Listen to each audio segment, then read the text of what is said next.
Will here with W.T.F car reviews, and today we're going to be reviewing this all-new 2022 Kia Rio. And huge thanks to Darius and the rest of the management and staff here at Regal Kia in Lakeland, Florida for making this review possible. These guys are awesome. I'll leave a link to their inventory below. And if you're in Florida looking for a new car, I would definitely suggest checking these guys out and ask for Darius. And for those of you guys who don't know, the Rio is Kia's subcompact sedan and hatchback. Here we have the sedan variant. It's one of the cheapest cars in the world, the cheapest vehicle in Kia's lineup, starting around 16,000 bucks. Here we have the S trim. It's a couple $100 more than the LX, and we do get a couple decent features which make this vehicle a really fantastic bargain under the $20,000 mark. But let's see what we get. So up front, you notice your signature tiger tooth Kia design with the updated 2022 Kia badge.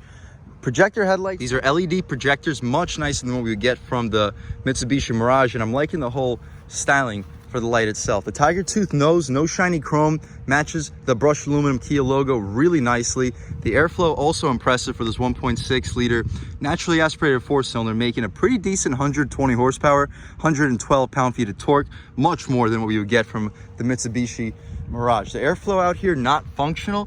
However, it does aid with the styling, especially if this vehicle had a white paint color. These 15-inch rims, also a huge upgrade compared to what we would get from both the LX trim and the Mitsubishi Mirage.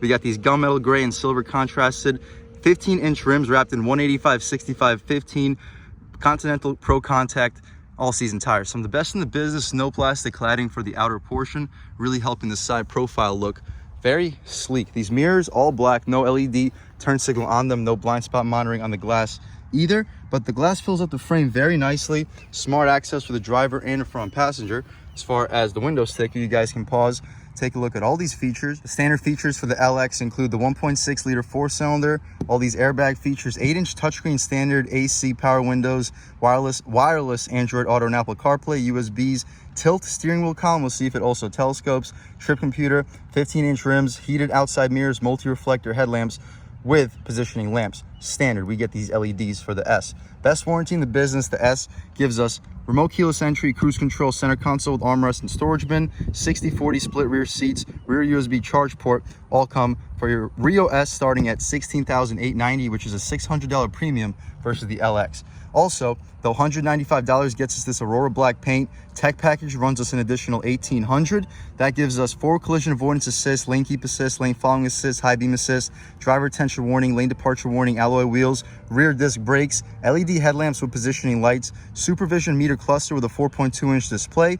Really great features, smart key with push button start, rear occupant alert, high line TPMS. The cargo mat, carpeted floor mats, and cargo net run you an additional $300. $19,000 for the base price, $1,000 for the destination. Total vehicle price sitting right at $20,000. Really good fuel economy too, 36 combined, 33 city, 41 highway. Really impressive so far. You see the stripe running along the side of your Kia Rio S. Not a push to open gas tank. I'll show you where the latch is inside. Tail lights, reverse lights, and turn signals, as you see, not LEDs, but still a pretty premium look. Rio badging. Shout out Regal Kia in Lakeland, Florida. Kia badge with the rear view monitor right beneath. But we'll take a step back, take a look at the exhaust tip. And speaking of exhaust tip, let's start this 1.6 liter four-cylinder up and hear how she sounds.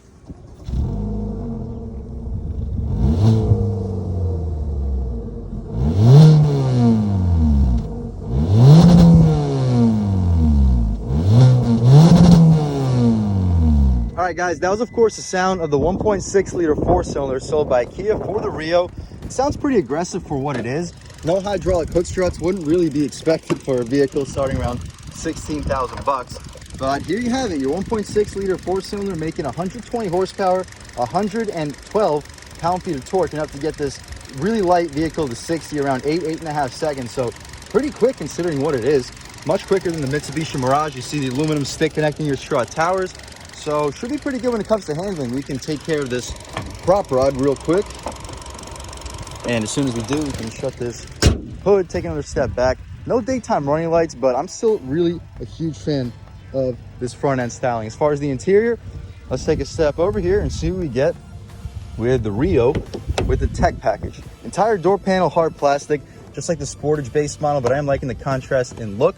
Auto one touch on the way down, not for the way up. You got to press and hold for the way back up. I'm liking the chrome aluminum door handle, adjustable mirrors, of course, lock and unlock, speaker, Pretty decent storage. You can easily fit a 16 ounce, but make sure the lid is tightly closed because it is slanted sideways. Stepping inside, the seats, really comfortable, decent bolstering, but completely cloth, manual adjustments, gas tank release, trunk release, right down over there. As far as the interior itself, we can take a step right here and check it out. First thing I noticed is the steering wheel. It's not leather wrapped, but just like most Kias, still a great position in your hands. Similar to what we get in the Sportage LX, but this is a little bit more old school. Updated Kia badge on the horn. As far as the horn itself, pretty aggressive sounding horn. People should definitely be getting out of your way. On the left side of the steering wheel, we have voice commands mode for the AM, FM, and Sirius, volume, skip, phone settings. Right side controls this little 4.2-inch display with these two buttons. Cruise control settings, lane keep assist, and active steering as well. Really, really great features for a sub $20,000 sedan. As far as the adjustments up here, you can see fuel economy, advanced safety features, attention level, user settings, digital speedometer, that's a pretty cool feature, and fuel economy. For the fuel economy, you can also see accumulated info and drive info. Pretty useful overall. My personal favorite is to look at the digital speedo, so we'll leave it there. 6,500 RPM for the tach, 140 for the speedometer, gas tank release below the speedometer, coolant temperature below the tach. The wiper stocks, headlight stocks, auto headlamps, that's nice for a vehicle in this price range. Very satisfying click. No rain sensing wipers, of course, but you can adjust the intermittent function right over here. The entire dashboard is hard plastic, to be expected with a car in this price range. Interior brightness, traction control, hood release, and your fuse box. You can get a good look at your pedals, tilt, and no telescope, so just the tilting steering wheel. Not the biggest deal. I have a pretty comfortable position, even though I'm pretty tall. Okay, not quite sure why this won't. There we go. Cool. Other than that, though, the 8-inch touchscreen also really useful, especially considering we have Apple CarPlay and Android Auto. No navigation, of course, but you can mirror that all from your phone. You can see all the adjustments: radio, media, seek, track, and setup. Beneath that, nice little chrome aluminum trim. It's just plastic, but it does have a nice look to it. Much preferred over the standard piano black that we're used to seeing in most vehicles. Beneath that, automatic climate control. Also surprising to see. No heated or cooled seats, obviously, but the auto climate is a welcome feature. Engine start stop button, hazards. In the center, we have a real e-brake. It doesn't have that much of a clicky noise. You hear that? Yeah, it has a little bit. 2 cup holders with a pass-through, good for a phone. The S trim over the LX includes this center little armrest. It's nice and stitched material. Decently deep. I would expect you to fit like 3, maybe even 4 16-ounce cans with no issues. As far as the glove box, we can pop it right over here. It's not damp. It falls right down. Pretty spacious, though. I'd expect you to fit between 20 to 25 license plates. Not bad. The rear view mirror, it's not frameless. You don't have garage home link settings on it, and it's not auto dimming, but you have your information right over here, UVO and SOS. You can dim the mirror by pulling this latch back and forth. Sunglass holder, interior lighting, not LED, but still pretty useful. That's about it for this front seat, guys. Pretty impressive for the price point, especially with the touchscreen. Let's check out the back seat real quick, see how much space is offered back there, as well as the overall quality of the materials. All right, guys, step into the back seat of the 2022 Rio. Of course, the entire door panel is hard plastic. Decent storage for the pocket. A little bit of storage here, maybe fit a 12-ounce if you squeeze it in there. As far as the seats, though, look at that. That's pretty decent rear legroom. The seat, the padding goes almost out to the door frame. Decent bolstering for a rear seat. As far as rear legroom, though, I'm sitting behind my seat settings at 6 feet tall, and I still have a ton of space for what this vehicle is. I got like 3 inches of legroom, plenty of room for my feet. No air vents or anything like that, wouldn't be expected. USB port, mat pocket behind the passenger. No center little cubby area. The seats do fall down 60-40 split though, so if you need to fit some larger stuff, you can always do that. Pretty impressive though. I wasn't expecting to have this much space back here. Headroom, I have at least like an inch or two, so I'm 6 feet tall. I got more than enough space. If you're 6'4" or below, you should be able to sit behind your seat settings more than comfortably. That's about it though for the back seat. Let's check out the trunk real quick and then take this car out for a drive. All right, guys, so to check out the trunk, we get a nice cargo net. Pretty useful for groceries. You can put them right over there. Nice. You can also remove it and see a pretty spacious cargo area. Not the deepest. I could touch the rear seats, but it's pretty wide. You should be able to fit a golf bag back here since the wheel well covers are outlined or caved out to allow you a little bit more width. Pretty impressive. The opening is large. The hinges will crush your cargo if you pack it up any higher than that level, so be a little bit careful. But we can shut this thing up, take another step back, get a good look at the rear styling, and let's take this 2022 Kia Rio S out for a drive. All right, guys, now we're just about seen everything we need to see with the inside and outside of this all-new 2022 Kia Rio S with the tech package. Let's take it out for a drive. And first thing I noticed, the steering is directly on center. Kia has really been killing it lately, and check it out. We got a nice red light coming up. Will give us a great opportunity to try an acceleration off the line, and I'll catch back with you in 1 second. All right, guys, off the line. Ooh, pretty strong. Ooh. Nice. It does not feel like a slouch at all. I can see 0 to 60 happening in the lower mid 8-second range. Not slow, and the steering feels really on center. We haven't tried sport mode yet. We'll test it out once we step out onto this little back road, and I'll catch back with you. All right, guys, we got a set of train tracks coming up. We'll see how this car can handle some pretty serious bumps right here. Yeah, pretty soft. The handling it feels much smoother compared to cars like the Mitsubishi Mirage. We'll try out sport mode right here. The revs immediately go up. Way more sensitive gas pedal too. Steering feels sharp, guys. This thing can change directions pretty well, but we got some guys in front of us. I'll try to give them a little bit of space. All right, guys, off the line right here, sport mode, and on the gas. Pretty strong.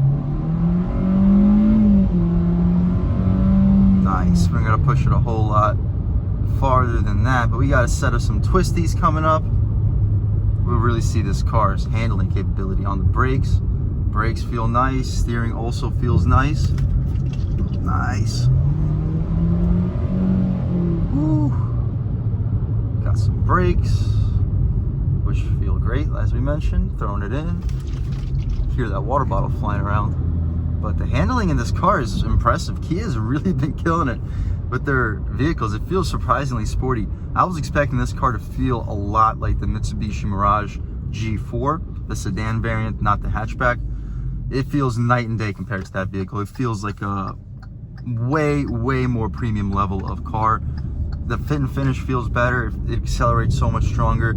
It handles better. There's a lot less body roll.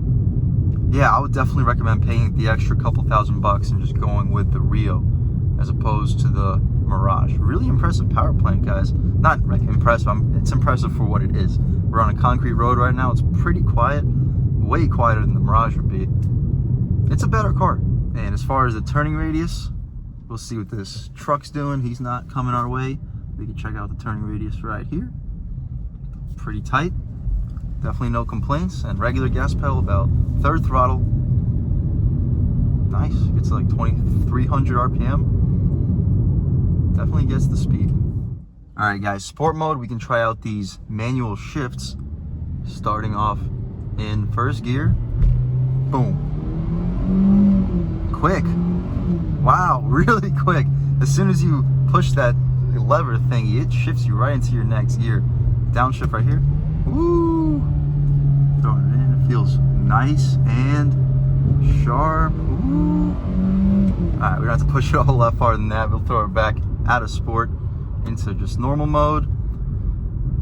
Nice and quiet interior. Obviously just single pane windows, but the steering feels surprisingly good. 185 tires, not the widest, but it gets no understeer. It gets the vehicle planted really well. The car only weighs around 2,500 pounds, so there's not a whole lot to grip, but it still does a great job of doing so. Just cruising along, nice and relaxed. Another thing I noticed is the visibility in this vehicle is incredible. The A-pillars are surprisingly thin because since this car weighs so little, the roof doesn't need to be quite as stiff and supported as like a lot of mid-sized sedans or SUVs nowadays that have really fat A-pillars, B-pillars, C-pillars. All the pillars are really fat nowadays. Not with this car. The rear view visibility, you're not gonna be able to pick it up on camera because I sit a lot lower than the camera actually rests, but the rear view visibility is great. The windshield, the rear windshield looks like it's right there. Great zoom. The mirrors are pretty large for a small vehicle, so really fantastic visibility, and throwing it through the turns, it feels a lot sportier than most of its competition. All right, guys, one more set of train tracks right here. We check it out. Nice and smooth. Taking a step out onto the highway on the gas. Goodbye.